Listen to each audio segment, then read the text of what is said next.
So first of all, I kind of want to first ask you impressions on the series against Cloud9. I think our first game against C9 was, we were a bit jitterish. I don't think we really played our comp all too well in the sense that like we were entering situations where they were starting an objective, we were walking into them, and I think that's their only way they really can have a chance. I feel like if we were abusing the fact that our zero was really strong, he pushes in the side lane against anyone very deep, and then he's the one starting the objective, and they need to walk into him. I think that would be a much better situation for us in general. But other than that, I think it was just like back on stage after a break. Like we just played super high pressure matches over at MSI, straight into a best of one, do or die situation. Again, high pressure game. So I'm happy that we were like at least a little bit loose and we were still recognizing good situations and playing the game. And when someone made a mistake, like we didn't really mind. Like I had some mistakes in the game and we had to give up some objectives, but my team stayed level-headed, composed, and fully focused, and I'm very happy with that. How did you guys kind of like readjust for between MSI and here in the EWC? Because obviously you didn't have a lot of time, but obviously you had some time. I think the most and biggest part was just focusing on the mistakes from our series against BLG and like learnings from MSI and just hammering those home. Not really overworking yourself or like going crazy on like solo queue or anything like that. Just making sure that like everyone's on the same page. What kind of the things or like main aspects have you looked at or focused most? Well, basically just main takeaways from the tournament. Like obviously when you're watching the tournament after you've lost and you see what made the best team win, right? You want to hammer down those plays specifically. It's like, oh, like this team always got advantages because they had a certain priority on either this Drake or this Herald, or they were willing to give this neutral objective for this kind of situation. So basically, focusing on the strategy of what made Gen G stand out as a team, and in general, like some of the good tactics I believe the LPL or the LCK teams were using, because T1 and Gen G were 1 and 2. I kind of want to ask you like about Fearless Game 5, because obviously there's been a lot of talks about like obviously a lot of teams going to Game 5, but then the Game 5 is kind of meh.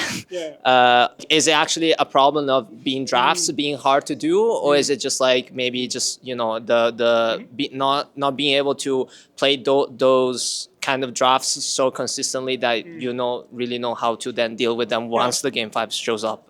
I think the biggest mistake I made was I think BLG was preparing for a very strong Galio, like Rumble angle by picking away my Galio. We were on red side, and basically Galio was like, and to this day, it's still like one of my strongest counters in Rumble. I think most teams in the world are avoiding blinding Rumble into Galio because they don't like me playing it. I have very good success with it. So they were setting up like a really good Rumble situation by blind picking almost all characters that you would play into Rumble. So that he removed the Ornn, Ryze was removed in the draft as well, and then Renekton was out, Yorick was out, like almost all the champions that I would be okay playing into Rumble all got removed. And I think they just did a very good job of like making Rumble a very strong contested pick. And then when they first picked Galio and put me in a position where I had to either pick the Rumble into Galio or play the Rumble and then play something into it, I was definitely put in a tough spot. And I came to the conclusion that I wanted to counterpick him because I felt like Urgot into Galio Rumble should be a pretty strong scaler. They're probably going to play an AD jungler, like I should scale well. But unfortunately, it led up in the enemy composition being too much early game pressure, and everyone was kind of getting pushed in and losing lanes, so we got stomped. And I think that's like recognizing there, like I should take the Rumble and make sure we have at least one lane that has some pressure, because even though Galio is a good answer into Rumble, after Rumble manages to buy some magic resistance, he's able to contest the Galio and get some push.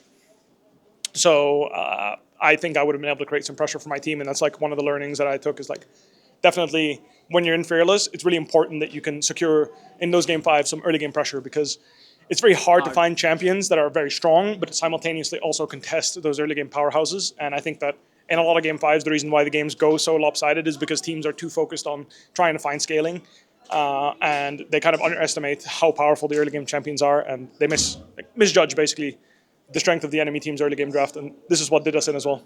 That's a very detailed analysis. I really appreciate on that. Kind of want to also ask you about your top 5 top players this season.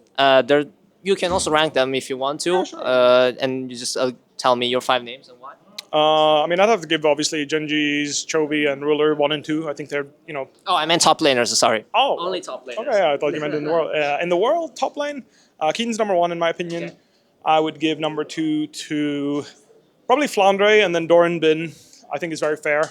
Obviously, I was not able to judge Zeus. If I had to judge based on purely viewing, I would say Zeus would be contesting 3rd, 4th as well. So it would be basically all the Asian top laners that are here.